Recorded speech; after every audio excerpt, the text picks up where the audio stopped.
Our school always has so many things to be proud of. Today we want to focus on a unique class, a defining event for the seniors, and the talent of our students. After that, we talk about some of the choices students have to make in school and beyond, as well as the unexpected breaks we get throughout the year.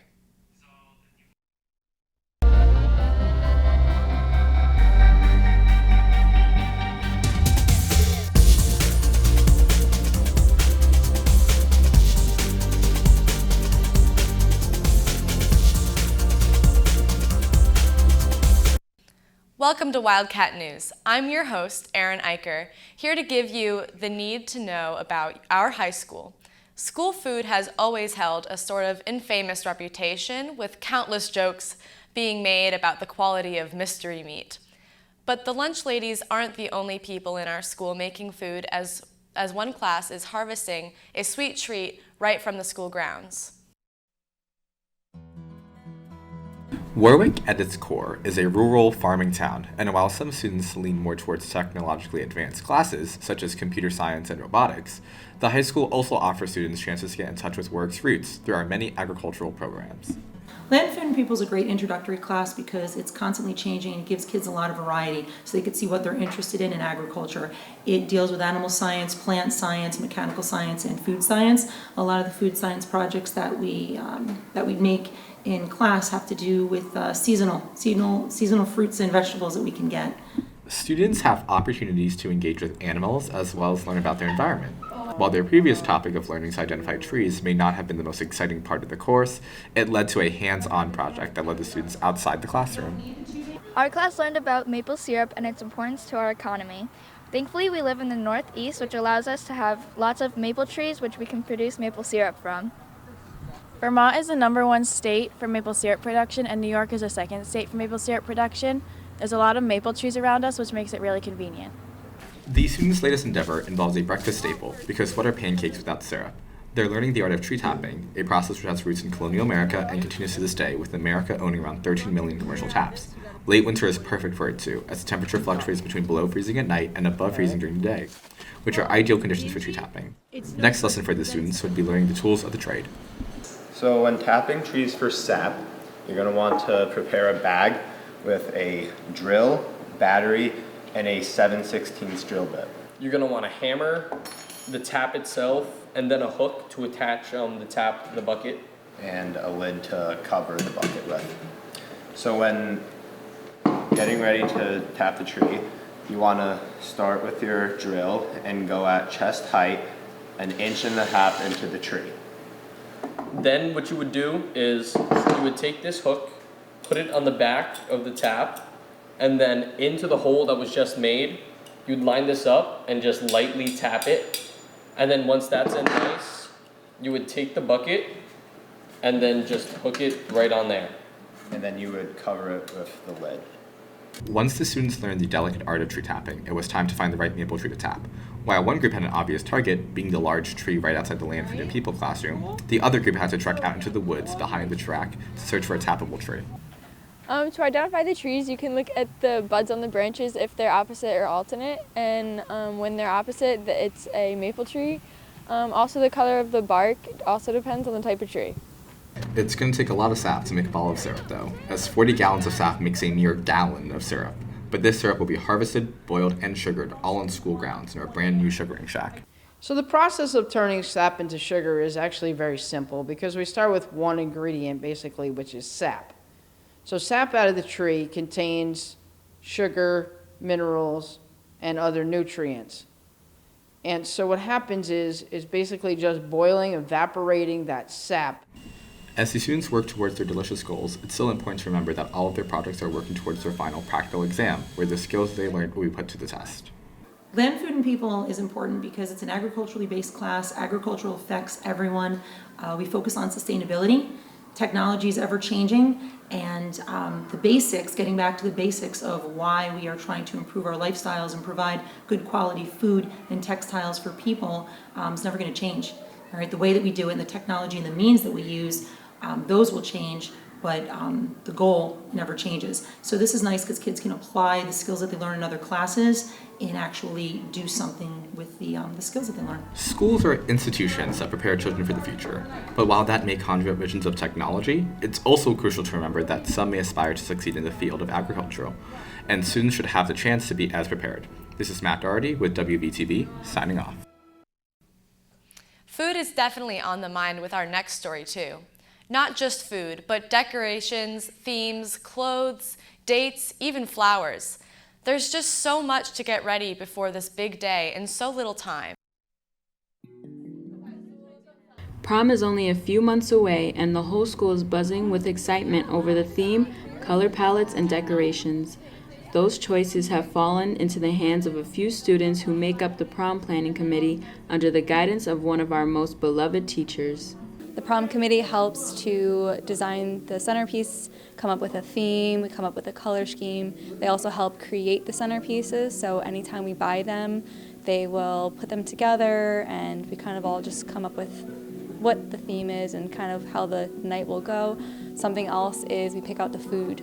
The committee has a legacy of Warwick proms, and these students are more excited than ever, considering the most limited versions of prom we've unfortunately had to do under COVID guidelines. Now prom is back, and these students want to make sure it's better than ever. I'm most excited about the fact that we are able to bring outside people, and I'm really excited about the theme that we chose. I'm most excited about having an actual prom. So last year with COVID and all, we didn't really have a junior prom. It was kind of iffy what was going on. People outside of the school threw their own proms, and it was a very weird experience. But now that we're finally having a senior prom in the school, I'm very excited to have one. Buying a dress is such a good experience. Hanging out with your friends, having a prom, getting a limo or maybe a party bus is exciting. But I'm very excited to have a prom this year and my senior year. I guess the theme that we chose, which is old money, so think Great Gatsby, and I think that's really glamorous, really luxurious. I think it's a fun theme, and I think the setting of the villa really fits that. As you can see, there are many reasons to be excited about this year's prom, so don't forget to buy your tickets. For WVTV, this is Ariana Cruz. This year's senior prom will be at Villa Venezia over in Middletown. We're lucky that restrictions eased up in time for us to plan a fully realized prom after 2 years of making cuts and compromises to many Warwick events. Another Warwick tradition is also taking the step back to normalcy and is ready to shine like a spotlight. Returning better than ever, the Drama Club has its upcoming spring musical, Little Shop of Horrors. Returning for its third readaptation, its last performance was 10 years ago. With a klutz of a man, a helpless woman, a greedy shop owner, some feisty urchins, a sadistic dentist, and a plant that feasts on humans, you can't expect anything less than crazy in this show. With the club's constant learning of new songs and dances, building sets, this show is ready for the public. While you see the actors on stage giving a performance, those behind the scenes are the ones that really bring the show to life. It's been good. I like it a lot. I enjoy being the student director for this play. It's the first time I've done this, and I had to beg Mr. DeLeo to let me do it, and it's fun. So far I've just been writing a lot of notes, but I'm looking forward to directing the actual play. No, taking the set design class has been really fun. Making the sets and seeing the sets come to life have been a great experience, and I'm really excited for everyone to see the sets this year because it looks quite spectacular. It's been fun. I'm here a lot, so I get to know a lot of the people pretty well, which is an interesting experience to say the least. And I don't know, it's pretty fun. All the sets are kind of cool this year. With the mask mandate lifted, those on stage are more than excited to perform, with some having their final shows at Warwick, and some just joining since the pandemic. It's been so great to get to actually be a part of the Warwick Valley Drama Club again. It's been a pretty long time since we get to have the live theater. The first show I got to do here was Drowsy Chaperone, and we got to do that the day before the whole world went into lockdown. So it's really great to get to do another show here at Warwick. Oh, I can't be more excited to be back. I remember when we first did our first freshman show, Mamma Mia, that there was such a roar from the audience with a sold-out crowd. I was so excited to be a part of it. And then our sophomore year got cut down, and junior year we didn't have an audience, we did it all online. to finally be back for my senior show, I can't be more excited to do it. It's been a lot of fun. It's really nice to finally get a chance to actually perform with my peers in the high school. I've done a lot of work with the middle school, and so it's really nice to get this experience because it's different, but it feels like a natural progression from all of the work I've done, and it's a really awesome program, and it's like having family, and it's just really friendly and musical. Well, of course, with the pandemic, we weren't really sure how our senior show was going to play out, and the classes before us have had less than ideal senior shows, and I think we got so lucky that we were able to put on such an amazing production, maskless, and it was just a great thing for us to be able to finally be back on stage maskless, and Audrey is one of my dream roles, and so I just think it's really exciting that I'm able to do it my senior year. Well, it's kind of crazy because when you're like an underclassman, it's a lot different, especially when you're an ensemble, because you're just like chilling. And then you have like older friends, but now I'm the older friends to the little kids, and you just realize it's like this like big crazy cycle. And now that it's like my senior show, it's like everyone says that's bittersweet, but it's just like a good old time, And Little Shop is definitely like a different show. It's like a lot more like fantastical and a lot more like set based and props, and it's pretty cool. It's like really cool to look at, honestly. With classic songs like Skid Row, Suddenly Seymour, and Dentist, and many other great numbers, the cast and crew alike are excited. Returning to direct once again is Nick DeLeo, the drama club advisor. Alongside him is Donna Nestor as producer, Beth Masonette as choreographer, Noreen Hansen as vocal and musical director, Ruth Travato as associate director, and Rocco Mano and the WVHS set design class as set creators.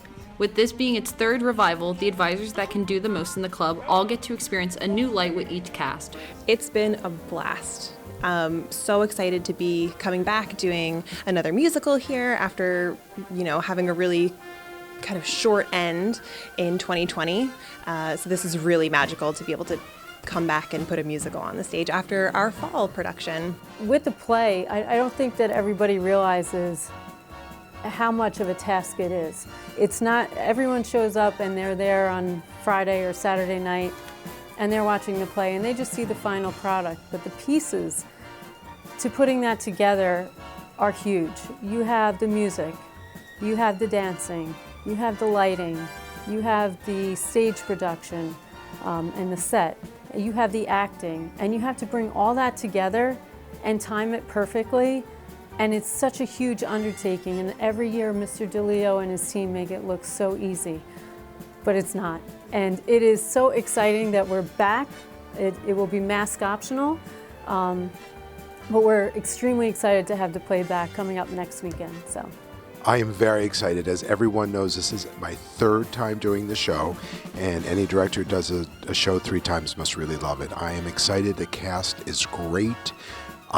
The sets are beautiful, the costumes are fun, and I think everybody who comes is just going to enjoy it. Oh, and we can't forget to mention the 4 puppets that are here that were actually made by 2 local artists, 4 puppets. They're just great.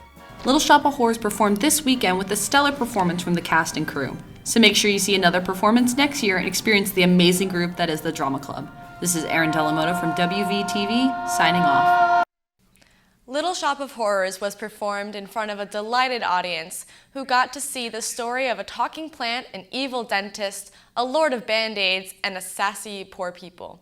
Next, we'll discuss a more personal side of our school with stresses, but that also come some random but necessary breaks. All of that right after the break.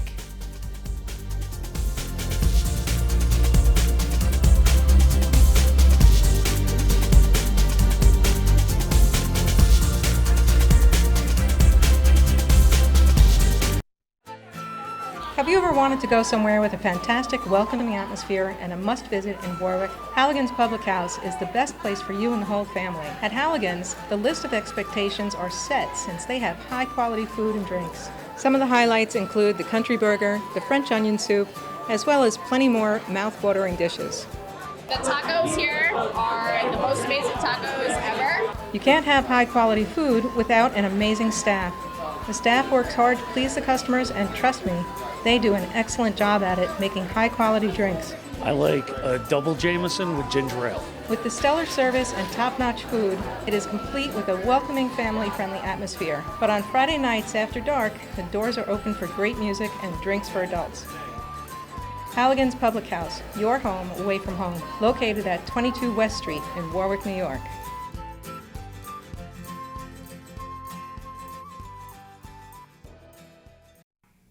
Welcome back to Wildcat News. It's that time of year again for Warwick Valley High School.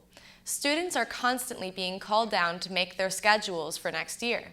With all the classes that Warwick offers, it can be confusing to narrow it down to a few chosen electives, but hopefully this event helps students choose the right classes for them.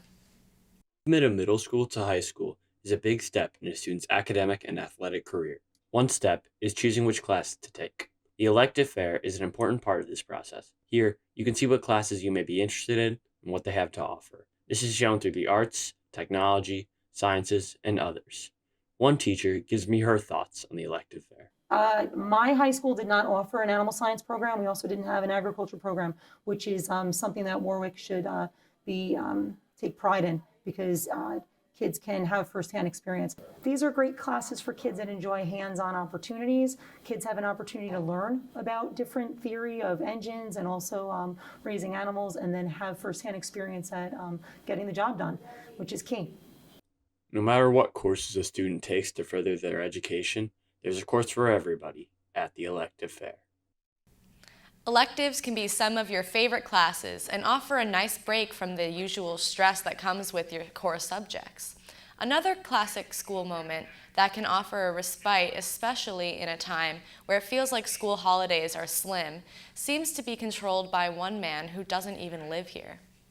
It's that time of year again where snow days are all people are looking forward to. But one man has notoriously made a reputation on predicting these days. This man is Ben Knoll. His meteorology skills are unmatched for predicting snow days and delays for the entire Hudson Valley. He has also notably branded himself through merchandise and meetups. One Hudson Valley student gives her take on the Ben Knoll situation. I've been following Ben Knoll for years and I really enjoy all of his work. I really hope for more future snow days to give me more time to catch up on movie marathons or hang out with any of my friends. What amazes me is that he does this from New Zealand. Although he reports remotely from New Zealand, he is praised by Hudson Valley students and teachers everywhere. Let's hope Ben Knoll can stay on the hot streak and he can predict more of our. Who doesn't enjoy a good snow day? Nothing beats that feeling of waking up to go back to sleep. But snow days are just that, a day, and all too soon we have to head back to school to face not only the stress of our classes, but the future of our high school lives. Over to Brooke Holhauser with more on that story. The time for college decisions has arrived, bringing stress and impatience with it. Students are beginning to worry about what else it might bring. As the school year comes to an end, many students may feel uncertain about their lives after high school. Some feel very pressured to attend college to escape their uncertainty. In recent years, high schools have been making it more known that there are other options as well. However, societal norms and family expectations can prevent students from even considering those options. The stress of these decisions can sprout as early as middle school.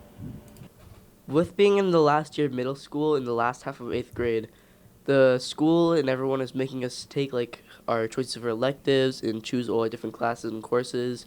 And with this, some people are able to take certain classes that others aren't able to, which could divide friend groups and make things very difficult and worry for other people. And especially if you're being pressured, if I'm being pressured to take certain classes that my friends don't want to, but I actually want to for the future, that could be very difficult, and it's very stressful on the middle school people. In the case of many students, the urge to make everyone happy with their academic decisions can impact their grades negatively. Allowing students to make their own decisions can improve their stress and grades significantly.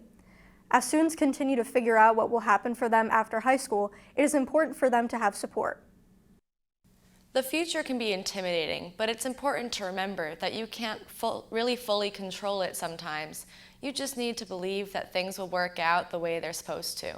That's all we have for you on this time with Wildcat News. Once again, I'm your host, Erin Eicher, wishing you the best as we head into the final quarter. Thanks for watching.